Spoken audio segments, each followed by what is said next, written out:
पूछ पूछ कहाँ बा, पूछ वगैरह से फोन कर के। रोम रोम भाइयों, रुको जरा, सबर करो। हेलो। हाँ हेलो हेलो। हाँ कहाँ बड़े? मैं इस मंदिर के पास हूँ।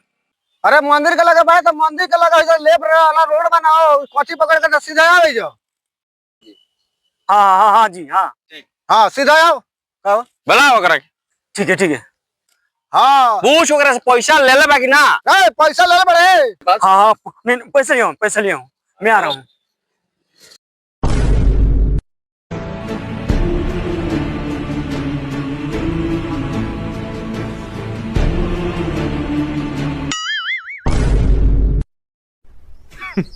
women। बैग दे। ले बैग दाना। माल सगरी माल बा। पूरा माल है। पूरा है? पूरा है पूरा। जरा ही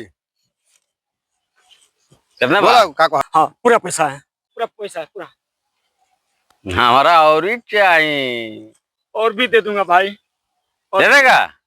हाँ दे दूंगा और दे दूंगा। लगता है बीवी से बहुत प्यार करता है। अरे काहे कोई बीबी यार, वो मेरी पड़ोसन है। मेरी बीबी तो मैं क्या भी आएगी तो मेरी कमी पड़ी है। पड़ोसन है?